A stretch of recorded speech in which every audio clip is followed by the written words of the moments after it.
सीतापुरा गांव के मुखिया की बात सुनकर गुलाबपुरा गांव के मुखिया गंभीर हो गए और कुछ सोचने लगे। क्या हुआ मुखिया जी, सब कुछ ठीक है ना?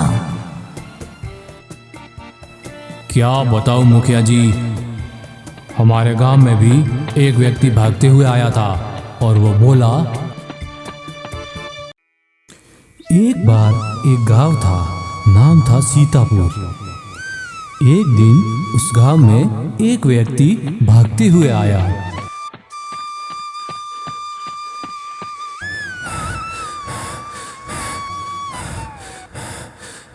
मुखिया जी, ओ मुखिया जी, घर में हो क्या? बाहर आइए जल्दी मुखिया जी। अरे भाई क्या हुआ, सब ठीक तो है? बड़े घबराए हुए मालूम पड़ते हो, क्या बात है? मुखिया जी, मैं पास के गांव गुलाबपुरा से आया हूँ। वहाँ के मुखिया ने मुझे भेजा है, आपको एक विशेष सूचना देनी है। उस गांव में एक विचित्र घटना हो रही है। वहाँ के लोगों का धन अचानक गायब हो रहा है।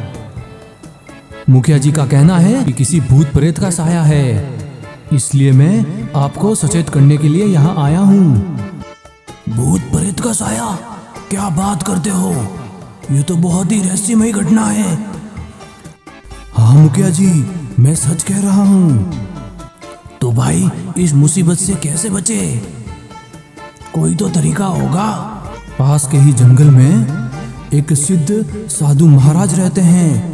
अगर आप अपना और अपने गांव के लोगों का धन सुरक्षित रखना चाहते हो तो जितना जल्दी हो सके उनके पास जाइए, वो ही इस समस्या से आपको बचा सकते हैं। ऐसा बोलकर वो व्यक्ति वहां से चला जाता है। ये तो बहुत ही गंभीर समस्या है, मुझे तत्काल जाके गांव वालों को इस बारे में बताना चाहिए और उनकी सलाह लेनी चाहिए। ऐसा सोचकर गांव के मुखिया गांव के लोगों के पास जाते हैं और उनको सारी घटना के बारे में विस्तार से बताते हैं। ये तो बहुत बड़ी समस्या है मुखिया जी, अगर ऐसा है तो हमें तत्काल उन साधु महाराज के पास जाना चाहिए ताकि हम अपना धन सुरक्षित रख सके। गांव का सेठ बोला, लेकिन मुखिया जी क्या बता, वो व्यक्ति झूठ बोल रहा हो। हमें इस बात की तह तक जाना चाहिए और गुलाबपुरा में किसी को भेजकर इस बात का पता लगाना चाहिए। पास में खड़े किसान ने ऐसा कहा। अरे ओ हरिया, तेरे पास कौन सा बहुत सारा धन है जो तुझे चिंता होगी?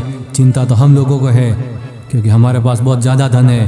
अगर वो सारा चोरी हो गया और गायब हो गया तो फिर उसकी जिम्मेदारी कौन लेगा? मुखिया जी, तत्काल उन साधु महाराज के पास चलिए, इस विषय में ज़्यादा देर नहीं कर सकते। गांव के सभी लोगों ने सेठ की इस बात का समर्थन किया। बेचारा गरीब हरिया सबका मुंह देखता रह गया। गांव के सभी लोग जंगल में उस साधु महाराज के पास जाते हैं।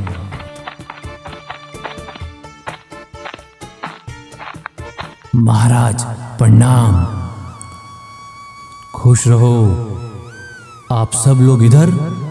क्या हुआ, सब ठीक तो है? महाराज अब क्या बताए, बहुत बड़ी मुसीबत आन पड़ी है, अब आप ही कुछ कर सकते हैं। मुसीबत? कैसी मुसीबत, बताइए। महाराज, गुलाबपुरा के मुखिया ने एक व्यक्ति को भेजा था। उसने बताया कि गुलाबपुरा गांव में रहस्यमय ढंग से लोगों का धन गायब हो रहा है। किसी भूत प्रेत का साया बताया जा रहा है। वहां के मुखिया ने हमको सचेत करने के लिए कहा है और बताया कि इस समस्या का समाधान सिर्फ आपके पास है। अब महाराज, आप ही हमें इस मुसीबत से बचा सकते हैं, आपका ही सहारा है।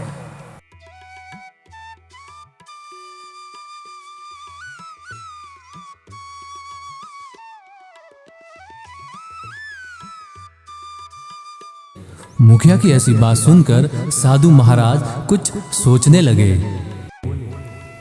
और बोले, देखिए मुखिया जी, ये तो बहुत ही बड़ी समस्या है। इसका समाधान इतना आसान नहीं है। इसके लिए मुझे आप लोगों की सहयोग की जरूरत पड़ेगी। जी महाराज, बताइए कैसा सहयोग? देखिए मुखिया जी, इस समस्या का समाधान बहुत ही जटिल है और इसके लिए एक विशेष पूजा होगी जो कि एक सिद्ध इंसान ही कर सकता है और वो सिद्धि मेरे पास है।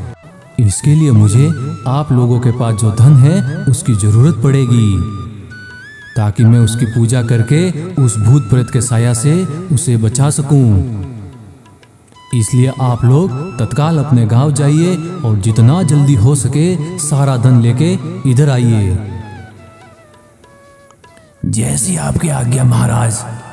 ऐसा बोल के गांव के लोग वहां से चले जाते हैं।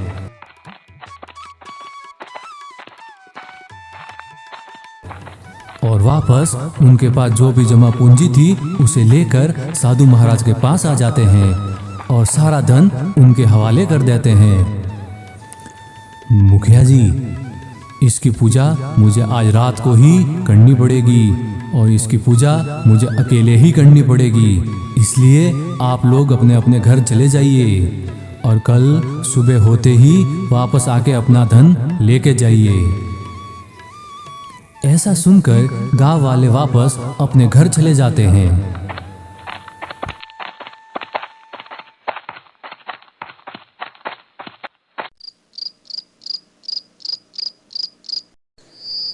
दूसरे दिन जब सवेरा होता है तो सारे लोग वापस अपना धन लेने के लिए जंगल में साधु महाराज के पास आते हैं, लेकिन वहां साधु महाराज गायब थे और साथ ही उनका धन भी गायब था। गांव के लोग चकित रह जाते हैं। बात की तह तक जाने के लिए गांव के सारे लोग गुलाबपुरा के मुखिया के पास जाते हैं। राम राम मुखिया जी। राम राम।